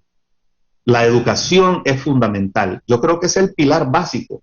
O sea, el pilar básico de control de la pandemia es la educación continua, la propaganda continua, que el gobierno esté diciéndole a las personas que deben tomar las medidas de bioseguridad adecuadas a cada momento, que se deben vacunar, pero que aún vacunados no se deben confiar y deben seguir tomando esas medidas. Es un poquito de muchas cosas, de todas estas cosas, pero el pilar fundamental es eso, es educar a la gente correctamente, educarla con lo que tiene que hacer a diario para evitar el contagio y evitar contagiar a los otros, evitar matar a sus familiares. Ahora con el doctor Manuel Gamero. El doctor Gamero es el jefe de la sala de COVID del Hospital San Felipe. Doctor, ¿cuál es la situación del hospital en cuanto al COVID? Usted ha escuchado a sus colegas y entiendo que también logró escuchar a don Edwin Lanza. Buenos días y adelante. Sí, primero, disculpa, licenciado, tuvimos una caída del internet y eso estaba fuera de mis manos ya. Hicimos malabares para podernos conectar. Lo otro, sí, yo soy el epidemiólogo del Hospital San Felipe. Nosotros sí tenemos un problema así bastante grave en el tema de la gran cantidad de casos que se están ingresando. Ya el tipo de casos que nosotros estamos recibiendo ya no es igual al que teníamos el año pasado, es completamente, ya son casos que vienen en estado crítico, algunos en estado, de estado grave a crítico, y normalmente algunos inclusive ya en situación ya inminente, de peligro inminente de muerte, porque desgraciadamente estamos viendo ya que la virulencia con la que está actuando ahora el virus es un poco más, es mayor. La letalidad pues ha aumentado, incluso el periodo en que los pacientes se agravan, ya estamos hablando de periodos de no menos, estamos hablando de un quinto o sexto día después del inicio de síntomas, que ya los pacientes después del quinto día empiezan un deterioro pero bastante acelerado. Lo que sí vemos, pues tenemos que sospechar claramente, porque no se ha probado científicamente, pero sí tendríamos que asumir que de las variantes pues ya están circulando en el país y la Delta probablemente ya esté circulando también en el país por el tema de la forma en que los casos se están dando o la forma clínica en que los casos se están presentando. Sobre el tema de la mortalidad, pues tenemos un 38% más de muertos que el año pasado, y si nos vamos al tema ya vamos un 58%. Estamos hablando de que ya vamos a llegar inclusive en un momento determinado, ya casi vamos a doblar la cantidad de muertes del año pasado según las cifras oficiales. El tema del subregistro sí lo hemos visto bastante, se ha analizado en diversas formas. Creemos que sí, que la asociación de funerarias es importante que participen en el proceso. Creo yo que ellos tienen una buena base de información. Tengo entendido que SINAGER inclusive tiene la información de la funeraria. Lo que pasa es que pareciera que no la están tomando en consideración. Pero es más que todo por el tema de supuestamente la certificación de los casos, porque es lógico que hay que certificar el caso.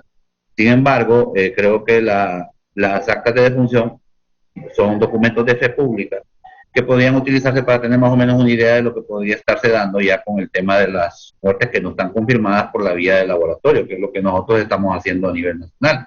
En el caso nuestro, nosotros todos los pacientes que fallecen aquí se tiene que tener un medio probatorio de examen, tanto ya sea prueba de antígeno por el hisopado o la de PCR. Sin embargo, lo que sí miramos es que la tendencia de la cadena de transmisión sigue sin parar. Las medidas de contención prácticamente no existen, porque hay que ser claros en esto. Yo creo que no podemos ser deshonestos en esta situación. Estamos viendo la inobservancia de las medidas de bioseguridad en todo nivel. Yo sigo en alta crítica y independientemente de como les vuelvo a reiterar, es un tema, el hecho de que nosotros trabajemos también en el sector público no significa que tampoco vamos a estar como profesionales de la medicina de acuerdo con algunas medidas que se están tomando. Yo pienso que ¿cómo es posible que estemos nosotros ya haciendo eventos de gran concentración cuando estamos ahorita en un repunte de casos bastante alto? No solo eso, sino que el tema más bien, la mortalidad ha aumentado ostensiblemente, o sea que los casos son más graves. Ya tenemos casos de pacientes vacunados en los hospitales, está demostrado eso. Incluso tenemos casos con 2 dosis que también están algunos en estado delicado. Inclusive ya ha habido, aparentemente, según lo que nos informan otros hospitales del país, el Seguro Social, han habido ya muertos con pacientes que han tenido 2 dosis de vacuna y que han fallecido. Entonces, el tema no es tan sencillo como parece.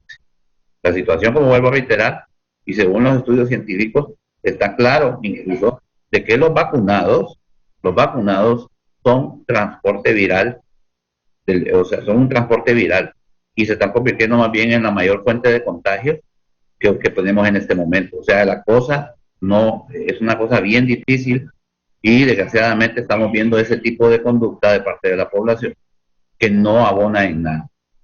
Yo considero que sí se tienen que tomar medidas, se tiene que mejorar el tema de la contención, se tiene que supervisar la forma en que en los sitios públicos, una mayor vigilancia, tiene que haber medidas más coercitivas, porque tampoco es el hecho de encerrar a todo el mundo, porque eso sería la cosa, sería muy lamentable, pero va a llegar un momento en que obligadamente se va a tener que hacer. O sea, si no se toman esas medidas, porque ya estamos en una situación en la cual estamos con una capacidad una casilla límite de capacidad e inclusive sobrepasada en algunos momentos del tema de la capacidad hospitalaria para poder atender pacientes con COVID-19. Bien lo dijo el doctor Henry Andino, mi colega y amigo. Yo, bien sabes, Henry, cómo está la cosa. O sea, el tema de los triajes, el tema de lo que tiene que hacerse a nivel comunitario, y lo que dijo la doctora también, Reina Durón, no deja de ser cierto. Y ahí y nosotros, pues, con epidemiología trabajamos, pues, lógico, somos parte del sistema de vigilancia. Y nosotros mandamos toda nuestra información, está canalizada hacia el sistema de vigilancia. Sin embargo, también trabajamos en las proyecciones, tenemos comunicación directa también con la doctora Pavón, que es la directora de vigilancia, o sea, a nivel nacional. Sin embargo, y es más, yo tengo mi proyección, si nosotros ya para final de año y seguimos en esto, y nos vamos con un R que estamos hablando, y bien sabes de lo que te estoy hablando, Henry, el R que estamos manejando es todavía menos de 1, es 1.97, y aún así van a haber más de 427,000 casos para diciembre de este año. O sea, la situación, y ese es un R que yo lo considero que es bajo todavía. Entonces sí tenemos un grave problema. Quien no lo quiera ver, pues ya eso es un tema ya es grave. O sea, yo creo que la vigilancia está clara en lo que está pasando, vigilancia de la salud en la CESAL está clara de lo que está pasando, la CESAL está bien clara de lo que está pasando. El problema es que pareciera que en otros niveles, no sé cuál es la razón por la cual se toman determinaciones que son contrarias más bien a los aspectos de vigilancia, que van totalmente contrarios, inclusive con las medidas de contención epidemiológica que se tienen que seguir. O sea que nosotros andamos como, o sea, hay un dicho bien popular, dicen que en Honduras el plomo flota y el corcho se hunde. O sea, no es posible que estamos tomando acciones que más bien son lesivas y que son más bien atentatorias contra la salud de la población. Entonces, eso sí es grave. Entonces, se tiene que retomar la situación, tiene que trabajarse duro en el tema de las comunidades, la vacunación. Es cierto, más bien es un éxito el hecho de que se tenga ya un gran acceso a la vacuna. Pero el problema de ese gran acceso a la vacuna tiene que ver también con la actitud que la gente asume cuando son vacunados, y ya lo dijo Henry. O sea, la gente cree que porque le pusieron las vacunas, que es que ya puede andar allá, como dice, yo contra el mundo. Y no es cierto, porque lo que están haciendo más bien es poniendo en riesgo a otras personas. Y además el virus no respeta el tema de estar vacunado. Entonces, la vacuna es una protección para tratar de evitar un poco más la letalidad de la enfermedad. Sin embargo, ya estamos viendo casos de letalidad en pacientes con 2 vacunas. Y estamos hablando ya también de vacunas tipo Pfizer, tipo Moderna en Estados Unidos. Y vemos hospitales en Illinois que tenían una alta crisis en el estado de Illinois, con casos de pacientes vacunados que estaban en estado crítico. Entonces, la situación, como les voy a reiterar, es un tema bien complicado. O sea, y se tiene que tomar con la seriedad que el caso amerita, porque no podemos seguir jugando con esta cuestión. Este virus no es juego. Aquí se está jugando la vida de un montón de personas. Todos hemos perdido amigos, hemos perdido familiares, compañeros cercanos, colegas, empleados de salud. Es terrible, y algunos hemos tenido también el problema, la misma enfermedad. O sea, y no solo eso, sino que porque Dios es grande, pues no nos dio lo que nos tenía que, no nos agarró en la manera más grave. Sin embargo, el problema, como vuelvo a decir, es un tema, y lo vuelvo a repetir acá, el personal de salud ya somos como una especie en peligro de extinción, porque si seguimos en esto, entonces siguen muriendo profesionales, siguen muriendo gente, personal de salud en esta situación, y realmente creo que es injusto que nosotros estemos poniendo el pellejo, como dicen vulgarmente, la vida, arriesgando la vida por la negligencia de otras personas. Eso es lo más importante. Sí, Sí, de acuerdo a los datos, ha muerto el doble de hondureños en este 2021. Dígame, don Edwin, ¿qué medidas se toman cuando en la funeraria les dicen murió de COVID? Y cuesta más enterrar porque es un riesgo el contagio también. Dígamele eso a la gente también para que la gente entienda. Ojo, morirse en Honduras de lo que sea es carísimo. Y si se muere de COVID, aquí pues que me explique don Edwin y que le explique a la gente, porque también las funerarias tienen que comprar trajes de protección, o sea, es un cuidado delicadísimo, y con todo lo que los expertos han hablado hoy aquí, la muerte del COVID sigue aquí. Y de acuerdo a las cifras que dio la doctora Reina, en enero el pico va a estar más alto. Dijo que así iba a empezar el 2022. Cuéntele a la gente cómo es cuando alguien llega, fíjense, me murió mi hermano, mi tío, mi mamá, mi primo, y tiene COVID, porque les tienen que decir a ustedes. Claro. Cuando alguien solicita los servicios en una empresa funeraria, licenciados y compañeros, doctores, es como cuando dan una alerta en el cuerpo de bomberos. Todo el mundo se activa. Y la primera norma es solicitar el acta de defunción para ver qué procedimiento se va a ejecutar, ¿verdad? Se pide el acta de defunción cuando la persona solicita el ataúd más el traslado. Desde ese momento nos damos cuenta de que tenemos que tener el acta de defunción para comprobar de qué falleció esta persona. Muchas personas tratan de ocultar el fallecimiento o la causa por la cual perdió la vida a su ser querido. No podemos ejecutar un entierro si no tenemos el acta. Luego de que nos envían el acta de defunción a través del WhatsApp, podemos ver que en el acta, en la parte de abajo, dice sospecha de COVID o COVID comprobado. Así dicen ahora en las actas. Antes solo decía neumonía típica, sospecha de COVID. El año pasado esa fue la mayor causa en las actas de defunción. Desde ese momento, licenciado Raúl y pueblo hondureño que me escucha, cambia el escenario de las personas. Emocionalmente esto se vuelve trágico. Saber que usted va a tener que enterrar a su ser querido de una manera rápida, sin poder ser despedido, es lamentable. El sector funerario tiene que preparar bomba de desinfección, 2 trajes de contención de primera línea, guantes de manga larga, un par de botas. Tiene que utilizarse mascarillas KN95. Si de ser posible, llevan gafas, ¿verdad? Y se procede a ir a la morgue a hacer el retiro del cadáver. Es lamentable llegar, ya a los hospitales han cambiado radicalmente, que por eso yo digo que CESAL debió manejar esto desde un principio. Ha cambiado radicalmente, ahora las entregas de los cadáveres son de manera muy profesional.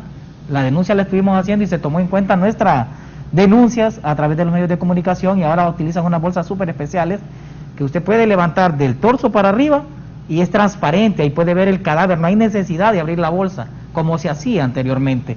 Yo felicito por esto al gobierno o a CESAL en este proceso, porque tomaron en cuenta esto. Repítame eso, ¿cómo es? Antes las personas por COVID iban en 2 bolsas que eran selladas tipo confite o tipo tamal. Las personas no entran a las salas de donde fallecen, ¿verdad? La normativa dice que deben de entrar en el momento que la persona pierde la vida. Debe llamarse a un ser querido para que lo reconozca visualmente, pero no se hacía esto por las dificultades, ¿verdad? Por la saturado, me imagino que están las salas COVID. Entonces habría que, el morguero abría la bolsa y los familiares se acercaban, y eso es sumamente peligroso. Al volver a cerrar esa bolsa, la expansión de las esporas puede ser muy fuerte, y ahí es donde las personas pueden contaminarse. Por eso es que se debe respetar el protocolo para manejo de cadáveres. Ahora tienen una bolsa muy especial, ¿verdad? Una bolsa blanca que de la mitad del tórax se abre y es transparente, y ahí se puede ver el rostro de la persona fallecida sin riesgo alguno, y se vuelve a tapar. Ahora lo introducimos adentro del féretro, se desinfecta todo. O sea, hay un procedimiento. Luego de que el morguero entregue el cadáver, desinfectamos el ataúd, desinfectamos la bolsa, se introduce dentro del féretro, se sella, se desinfecta y luego se emplastica, completamente sellado. Esto es un proceso, yo lo narro fácil, es bastante difícil cuando una persona pesa más de 300 libras, de 200 libras para arriba es difícil manipularlo 2 personas. ahí donde colaboran los compañeros de las morgues, que agradecemos este gesto porque es bastante difícil cuando la persona pesa más de 250 libras, es complicadísimo. Luego viene el dolor, salir con ese cuerpo. Hondureños, todos tenemos hijos. Yo tengo un niño de 8 años que deseo todos los días regresar a la casa, y cuando yo ando conduciendo, en mi mente anda él. Es triste cuando trasladamos a una persona y la normativa dice que hay un máximo de 10 a 15 personas que pueden entrar al cementerio a despedir a su ser querido. Pero es triste ver como niños no pueden entrar porque los adultos entran al entierro tal vez del padre o de la madre. Es un sufrimiento tan grande no poder ni siquiera abrazar el féretro de su ser querido. Entonces, si esto a usted no le impacta, por favor, mucha orfandad, muchos niños, muchos padres lloran a su ser querido desde las verjas del cementerio, porque solo una parte entra. O ver pasar el féretro, como sucedió en Villanueva, cuando falleció el pastor, y pudimos nosotros como sector funerario recopilar videos donde vieron venir la carroza fúnebre seguida de las patrullas de la policía a toda velocidad, y escuchar en el video de que nosotros tenemos cuando decían allá viene mi papi, y pasó de un solo al cementerio. Es triste no poder despedir al ser que nosotros amamos, a un hijo, a un padre, y no poderlo llorar. Entonces, si esto a usted no le impacta, no tiene amor por sus seres queridos. Debemos respetar las normas que dice el gobierno. Es triste un entierro de COVID, como decía el licenciado Valladares, es caro, ¿verdad? El sector funerario tiene todo tipo de servicio, pero lastimosamente nosotros podemos ver cómo aún personas de clase media alta están haciendo sus entierros en féretros de precio bajo, porque han gastado mucho dinero en querer recuperar a su ser querido. Un hospital privado es sumamente caro. Un hospital de alta plusvalía anda costando casi 2 a 3 millones mantener viva a una persona en un término menor de un mes, y si pierde la vida se quedó enjaranado con los bancos, y cuando llegue el momento del deceso final a firmar letras de cambio dentro del sector funerario. Entonces es mejor, decía mi madre, prevenir que lamentar. Entonces prevengamos todo esto, tengámosle amor a la vida y tengámosle respeto a este virus, que es pequeño, pero es letal cuando entra a sus hogares. No podemos seguir perdiendo a nuestros seres queridos, y peor, no podemos seguir perdiendo el consejo, porque las personas que más mueren son personas mayores de 71 años, y ahí se nos va la sabiduría, se nos va el consejo. Y ahora en este tiempo, yo no puedo cantar victoria. A mí me pegó COVID, pero hay jóvenes, para el caso, hace 15 días murieron de 19 y 24 años en Choluteca, una persona que no tenía enfermedad de base, otra sí, pero una no tenía enfermedad de base y murió por COVID. Y los niños, sabemos bien cuando vamos a hacer retiros al Hospital María, que la sala pediátrica de COVID está repleta, que el hospital escuela donde trabajan mis hermanas, la narrativa de ellas es triste. Las mascarillas les han hecho daño en el rostro porque tienen que andar cubiertos, y las salas de COVID de niños también están repletas. Entonces, el llamado a la población a la conciencia: es mejor prevenir que lamentar y llorar a un ser querido. Es triste perder a un ser querido. Yo ya he enterrado personas, amigos míos y familiares de COVID. En 3 días entran al hospital. Mi cuñado entró al hospital y le dijo a las hijas: no me vayan a olvidar, riéndose, y entró con su cámara y tomó fotos. A los 3 días lo estábamos retirando para ser enterrado. Y esto es muy triste, no saben cuánto dolor hay. Entonces, las personas que no han perdido a un ser querido, tomen en cuenta mis palabras de un ciudadano que ama la vida. Yo todos los días salgo a luchar, y lo que dice el licenciado es correcto. Entrar a una sala a retirar un cuerpo, a veces yo voy para presenciar y ver en qué circunstancias están, y por eso he vertido las palabras de felicitación a las morgues y a los hospitales por el excelente trabajo que están haciendo y colaborando con nosotros. Bueno, voy a hacer una pausa. Después de escuchar a don Edwin Lanza, tenemos que reflexionar todos, porque esto es para ricos y para pobres. Esta enfermedad no anda con distinción de clases sociales, y lo que él dice, mucha gente,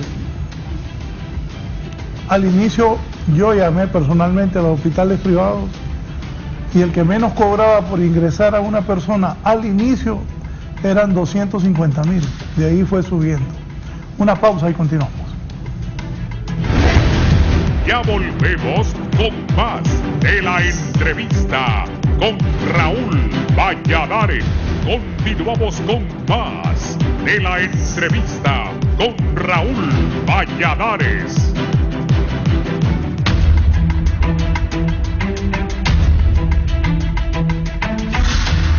Bien, voy con el doctor Henry Andino. Comentarios después de escuchar a don Edwin que de verdad nos debe hacer reflexionar a todos. Yo estoy de acuerdo, sin duda que nosotros al principio no creíamos que esta pandemia debía manejarse con terror, pero yo creo que hemos llegado a un punto donde yo personalmente prefiero que la gente tenga miedo a que tenga el exceso de confianza que hemos tenido. Lo que el doctor Gamero mencionaba es un reflejo claro de una sala, de un hospital que recibía pacientes moderados y no graves, a una sala que está recibiendo graves.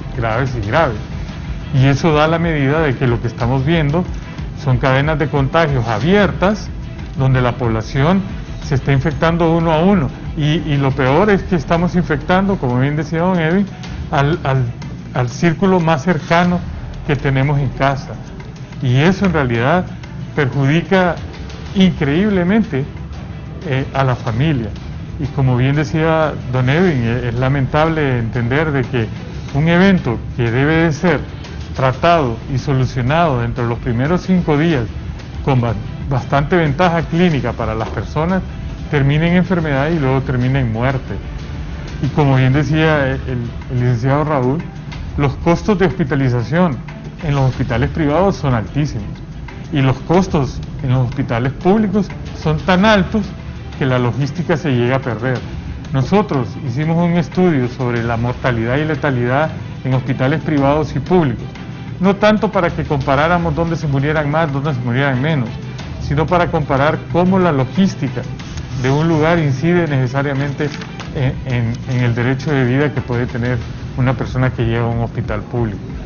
Lamentablemente tuvimos tasas de letalidad de 45% en los hospitales públicos y tasas de letalidad de 18-20% en los hospitales privados. Y eso es para motivar realmente a que hagamos cambios en los procesos de atención hospitalaria y promovamos rendimiento amplio en las salas donde las personas llegan y deban de ser tratadas rápidamente para que puedan mejorar. Pero todo esto es condicionante a que la población de verdad no demore entre 9 o 12 días en buscar asistencia médica. Hoy estas variantes que tienen una alta capacidad de infectarnos nos producen elevadas cantidades de virus en el cuerpo que nos enferman, y a los que no están vacunados los enferman gravemente y los lleva al riesgo de fallecer.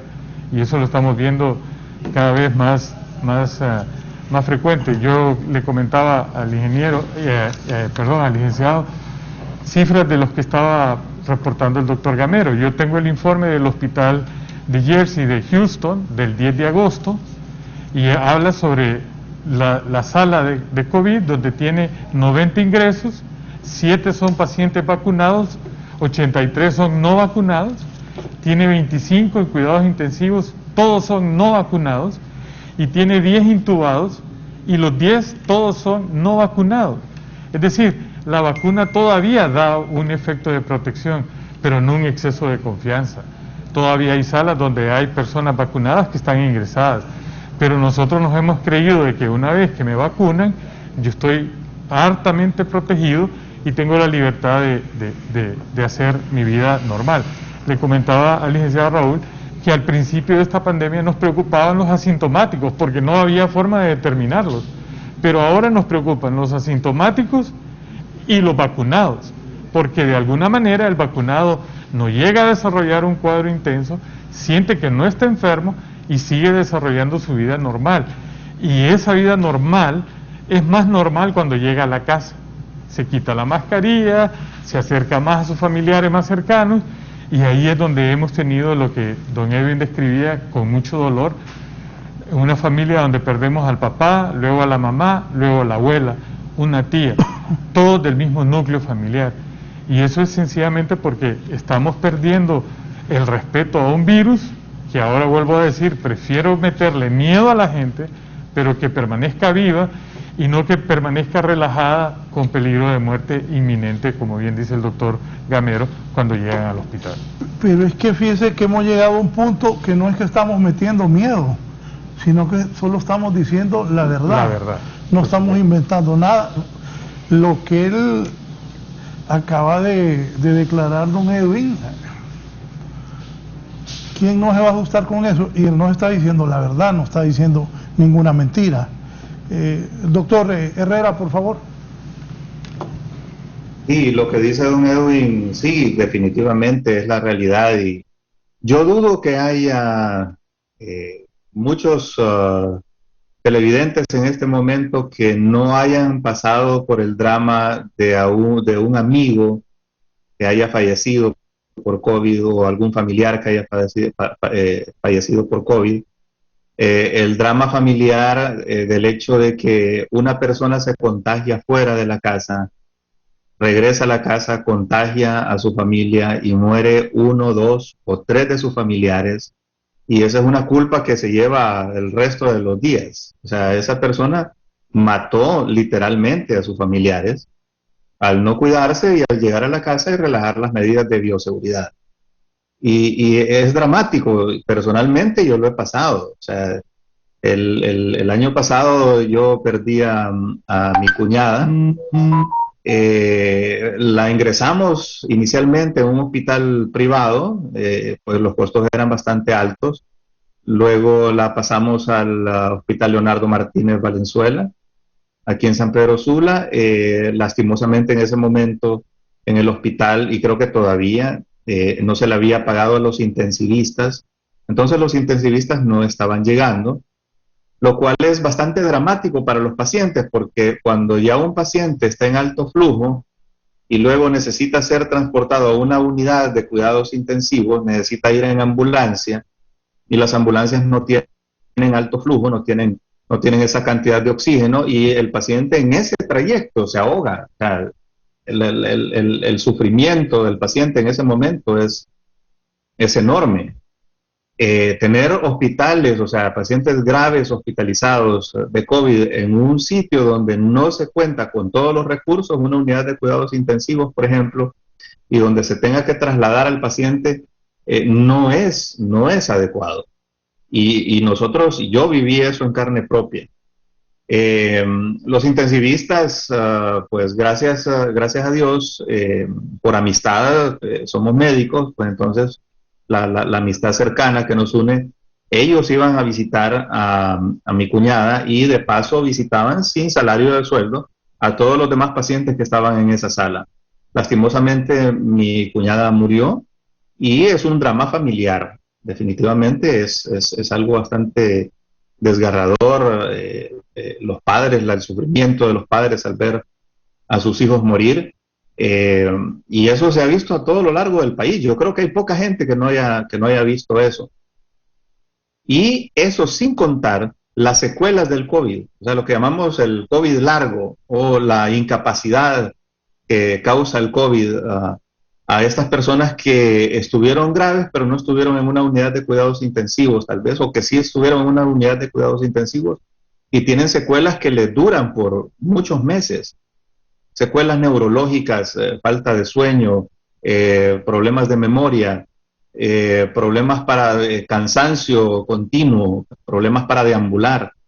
Y esto no solamente es el 2%, es alrededor de un 20% de las personas que padecen COVID, que tienen alguna secuela a largo plazo. Con solo el olfato que desaparezca es algo angustiosa para algún... O sea, el olfato es un sentido, y el olfato desaparece y algunas veces tarda meses en recuperarse. Y eso es angustioso para un paciente. Entonces el COVID no es una enfermedad fácil. La gente que no se cuida es porque todavía no sabe, no tiene idea de la dimensión de las repercusiones que puede ocurrir en su persona y en los familiares que lo rodean. Entonces, lo que acaba de contar el don Edwin, pues es cierto, es completamente cierto, es un drama familiar lo que se está viviendo en las familias hondureñas. Y eso nos hace pensar que debemos tomar medidas porque esto va en aumento, esto no está disminuyendo y no ha llegado a un pico. Lo dijimos hace más o menos un mes, o sea, sí existe la posibilidad de que haya lo que llamamos una explosión, o sea, explosión porque el número de casos se dispara enormemente de un día para otro al aumentar la carga viral ambiental. Entonces, sí, el gobierno debe continuar con la vacunación, protege la vida, ya lo hemos visto en el Reino Unido hubo un pico hace un par de semanas. Llegó a un pico, ¿verdad? Un pico máximo, pero vimos la mortalidad también que se mantuvo bastante baja. O sea que las vacunas sí protegen contra la mortalidad y hay que vacunarse precisamente por eso, aunque hay que seguirse cuidando porque ese es vehículo de contagio. Ese es el problema. O sea, los vacunados deben seguirse cuidando como que si no estuvieran vacunados, como que si se fueran a enfermar, también porque van a ser vehículo de contagio de otras personas y entre esas personas pueden estar sus familiares, pueden estar sus hijos, porque hemos visto niños también que mueren por COVID, o sea, no están exentos de muerte por COVID y hemos visto eso en aumento. Este virus va evolucionando. Esta variante Delta es una evolución de las variantes anteriores. Así como cuando los muchachos, nuestros hijos miraban Pokémon, la evolución. Bueno, los virus evolucionan, todos los organismos evolucionan, los organismos cambiamos y las mejores formas, las que resisten más, las formas que son más contagiantes, esas son las que van a sobrevivir. Entonces, esta es una carrera entre la inteligencia humana y la capacidad de organizarse de nosotros los seres humanos con un virus que es capaz de cambiar rápidamente, de mutar rápidamente y de mejorar rápidamente su capacidad de infectar. Entonces, debemos mejorar esa capacidad de planificación. Fallamos, el mundo falló en eso, no estaba preparado. O sea, sí estaba preparado desde el punto de vista de la biología molecular para preparar vacunas, sí estábamos preparados, pero no estábamos preparados para esa logística de vacunar rápidamente. Y eso es lo que tenemos que ir mejorando día con día. Llevamos un buen porcentaje de vacunados, creo que va un 6% de vacunados con 2 dosis y un 23%, si no me equivoco, un 23% de vacunados con una sola dosis. Todavía es insuficiente. Debemos tratar de llegar a final de año con un 70% de vacunados, hacer un esfuerzo máximo. Yo sé que el gobierno puede. Además, estamos en un año político, pues, o sea, también le conviene al gobierno hacer un plan masivo de vacunación para que se minimice, para que esa mortalidad que estamos viendo, ese drama que estamos viendo en el pueblo hondureño, pues ya dejemos de verlo todos los días. O sea, yo lo veo todos los días. Yo sé de personas todos los días que mueren, que amigos, etcétera, y pues ya yo creo que ya es suficiente, ¿verdad? Ya tenemos que actuar más inteligentemente y dedicar más recursos a este virus. Muchas gracias al doctor Edwin Herrera por su participación esta mañana. Vamos a la parte final. Gracias, doctor, muy gentil. Doctor Gamero, conclusiones y recomendaciones. Me preocupó también la situación del hospital que usted está dirigiendo, la sala COVID de San Felipe, que hay muchos problemas. Doctor Gamero. Sí, solamente decir que nosotros pues seguimos en la lucha contra esta enfermedad. Gracias a Dios tenemos un buen equipo de dirección, el doctor Edwin Cruz como director ejecutivo del hospital y su servidor como jefe del departamento de epidemiología y su director de gestión. Tenemos también un coordinador de salas COVID, el doctor Pedro Mengíbar. Además tenemos el médico especialista coordinador de las salas COVID, que es el doctor Juan José Flores, internista. Y tenemos también a la doctora Nolia Martínez, que es intensivista. Sí, y una buena cantidad de médicos generales entrenados que han agarrado una gran experiencia en el manejo de COVID-19, en el tema de lo que es la el tratamiento, el cuidado de los pacientes, incluyendo el personal de enfermería, que es muy responsable. Nos ha costado, la verdad. Hemos tenido, bueno, aquí hay una buena cantidad de mortalidad en las salas, pero por el tipo de paciente grave que nos ha venido, tenemos ayer sacamos a un paciente que, bueno, fue de alta, pero tenía 95% de afectación pulmonar y se logró salvar el paciente. O sea, esto es un éxito ya, pues haber salido ya con un paciente que logró pues superar el COVID y con una buena, estaba bastante afectado. Sin embargo, pues lo que bien dijo el doctor Edwin Herrera, pues también las secuelas, hay que ver en qué va a terminar la situación del paciente, ya el post-COVID, como le llamamos nosotros, el tema ya de lo que es ya no la parte viral de la enfermedad, sino que la parte ya de los daños que dejó en el organismo, dependiendo de la magnitud de la forma en que la enfermedad pues atacó a la persona, porque está demostrado de que esta enfermedad es multiorgánica, realmente ataca cualquier parte del organismo. Teníamos un paciente ahí que estábamos investigando, inclusive por un tema de una insuficiencia renal, que no sabíamos de dónde venía ese proceso, y estaba con COVID-19. Entonces, y un paciente que no tenía antecedentes de ese tipo.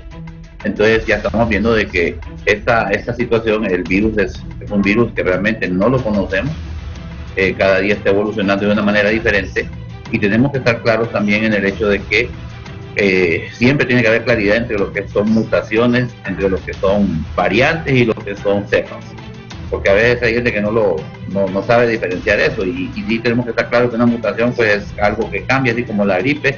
Las variantes ya también son más cambios en conglomerados de cambios, y una cepa ya es cambios que son sustanciales en el virus y que más bien hacen que ya se considere que va a tener otro linaje que se va a llamar otra cepa, que le va a llamar, ya no va a ser COVID-19, puede ser COVID-20, pues, y eso sería algo catastrófico para la humanidad que llegáramos a una cosa de eso, porque definitivamente el tema de las variantes es grave.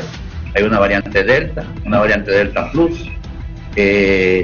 Aquí el tema de la migración, pues no hay la gente migra normalmente, están viajando, van a Estados Unidos, lo tenemos en menos de una hora de camino acá.